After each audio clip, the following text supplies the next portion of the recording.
Flash theatre TV நேயர்களுக்கு அன்பு வணக்கங்கள். நேற்று வெளியாகியிருக்கும் மௌன மொழி படம் காந்தி டாக்ஸ். படத்தில் எந்த ஒரு கேரக்டரும் வசனமே பேசாமல் நடித்திருக்கும் படம் இது. பல வருடங்களுக்கு முன்பு கமல், அமலா, சினு ஆனந்த் நடிப்பில் சிங்கிதம் சீனிவாசராவ் இயக்கத்தில் புது முயற்சியாக வந்த பேசும் படம் அனைவராலும் ரசிக்கப்பட்டது. அதில் பாடல் இருந்ததா என்பது நினைவில் இல்லை.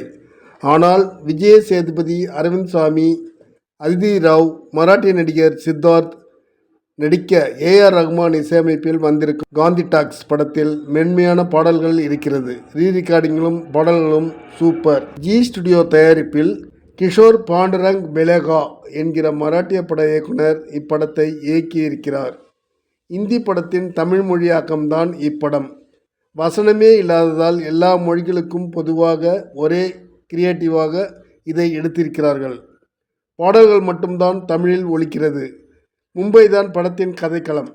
மும்பையின் சாதாரண ஒரு வீட்டில் வயதான நோயாளி அம்மாவுடன் வசிக்கிறார் விஜய் சேதுபதி.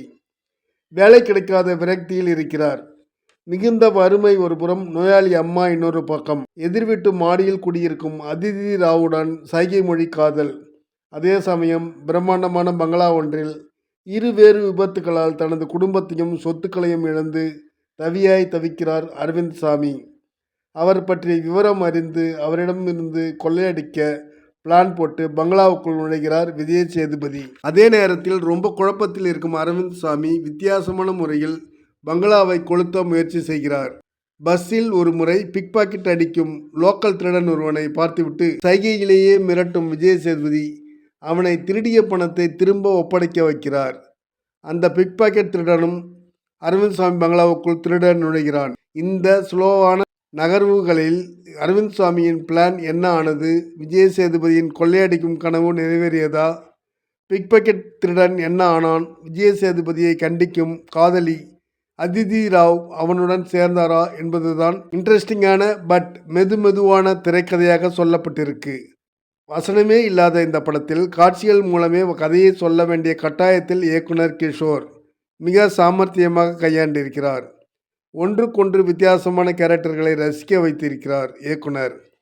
விஜய் சேதுபதி, அரவிந்த் சாமி, அதிதி ராவ், பிக் பாக்கெட் திருடன் சித்தார்த் அற்புதமான நடிப்பு. அம்மாவை கவனிப்பது, காதலியை காதலிப்பது, திருடுவது, கோபம், பங்களாவுக்குள் பதுங்கியிருப்பது, பல்வேறு கட்டங்களில் மிக இல்லாத நடிப்பு விஜய் சேதுபதிக்கு. அரவிந்த் சாமியை விட்டால் இந்த கேரக்டருக்கு இவ்வளவு பொருத்தமாக யாரும் இருந்திருக்க மாட்டார்கள். கிளைமேக்ஸில் பணத்தின் முக்கியத்துவத்தை காந்திய பாணியில் சொல்லியிருப்பதால் காந்தி டாக்ஸ் என்ற டைட்டில். சில காட்சிகள் லேட்டாக புரிந்தாலும் ரசிக்க வைக்கிறது. அது புரிவதற்குள் ஏஆர் ரஹ்மானின் இசை நமது ரசனையை ஃபுல்ஃபில் பண்ணிவிடுகிறது. நன்றி, வணக்கம். எல்லாருக்கும் வணக்கம். நான் தான் மனஸ்வி. ஃப்ளாஷ் தியேட்டர் டிவிக்கு லைக் பண்ணுங்கள், ஷேர் பண்ணுங்கள், சப்ஸ்கிரைப் பண்ணுங்கள், கமெண்ட் பண்ணுங்கள். மறக்காமல் அந்த பெல் ஐக்கானையும் கிளிக் பண்ணிடுங்க. அப்போ தான் உங்களுக்கு நோட்டிஃபிகேஷன்ஸ்லாம் வரும். Thank you all. Bye bye.